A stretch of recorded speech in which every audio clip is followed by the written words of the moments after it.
আর লক্ষ্য করে প্লেনের সামনের উইন্ডশিল্ডে ফাটল ধরেছে।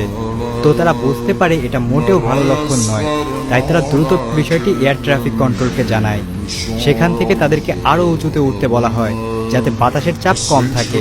কিন্তু তাদের কথোপকথন শেষ হতে না হতেই বিকট আওয়াজ করে প্লেনের উইন্ডশিল্ড সম্পূর্ণ ভেঙে যায়।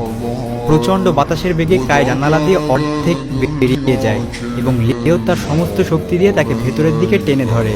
ঠিক এ সময়ে ভাঙা কাচের টুকরার আঘাতে প্লেনের ডান দিকের ইঞ্জিনে আগুন লেগে যায়। প্লেনের ভেতর সবাই বুঝে যায় খুব খারাপ কিছু একটা ঘটেছে। আর ওই প্লেনে থাকা 119 জন যাত্রী আর 9 জন ক্রু মেম্বারের সকলের জীবন এখন লিও এর হাতে। ককপিটের দরজা যেহেতু বন্ধ ছিল, তাই ভিতরে থাকা কেবিন ক্রু এবং প্যাসেঞ্জার তখনও বুঝতে পারছিল না বাইরে কি ঘটছে। তাই সবাইকে সিট বেল্ট বেঁধে শান্ত থাকার জন্য অনুরোধ করা হচ্ছিল। এদিকে সেই থার্ড পাইলট ওয়াং এবং ফ্লাইট অ্যাটেন্ডেন্টের চিফ বিনান তখন বাইরে থেকে ককপিটে থাকা পাইলটদের সাথে যোগাযোগ করার চেষ্টা করে। তবে ককপিট থেকে কোনো আওয়াজ না পেয়ে তারা বুঝে যায় নিশ্চয়ই গুরুতর কিছু ঘটেছে। এদিকে ককপিটের ভেতরে লিও তখনও কাইকে প্রাণপণে টেনে ধরে রেখেছে যাতে সে প্লেন থেকে ছিটকে পড়ে না যায়।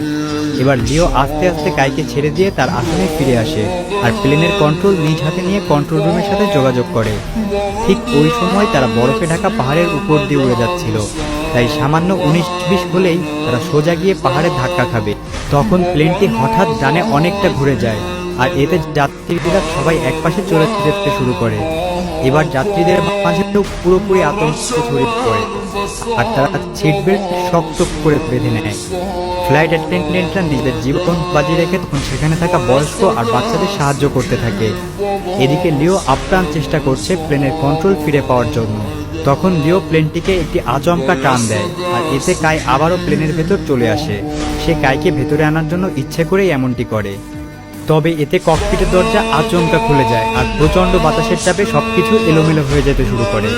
তাদের সামনে অক্সিজেন মাস্ক নেমে আসে আর ফ্লাইট অ্যাটেন্ডেন্টরা অনেক কষ্টে সবাইকে অক্সিজেন মাস্ক করতে সাহায্য করে। তো এবার ওয়াং অনেক কষ্টে ককপিটে প্রবেশ করতে সক্ষম হয়। সেখানে গিয়ে ওয়াং দেখতে পায় প্রচণ্ড ঠান্ডায় লিও কাঁপছে আর অক্সিজেনের অভাবে প্রায় অজ্ঞান হয়ে যাচ্ছে।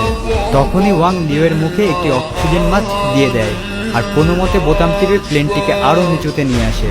কন্ট্রোল অফিসের সাথেও তাদের যোগাযোগ বিচ্ছিন্ন হয়ে যায়, তাই আশেপাশের এয়ারপোর্টের ফ্লাইট ক্যান্সেল করে সব রানওয়ে খালি করে দেওয়া হয় যাতে ইমার্জেন্সি ল্যান্ডিং করতে পারে। সেই সাথে পুলিশ এবং ফায়ার সার্ভিস সব কিছু নিয়ে যে কোনো খারাপ সিচুয়েশন মোকাবেলার জন্য প্রস্তুত হয়ে যায়। সেই সাথে কন্ট্রোল রুম থেকে 3টি ফাইটার জেট পাঠানো হয় যাতে তারা গিয়ে ওই প্লেনটিকে খুঁজে বের করতে লিও এর সাথে যোগাযোগ করতে পারে। আসলে নিচে বসে সবাই যা কিছুই করুক না কেন, প্লেনে থাকা সব মানুষদের জীবন যে এখন কেবলমাত্র লিও এর হাতে। তখন বিনান সকলকে জানিয়ে দেয় যে তারা ককপিটের প্রেসার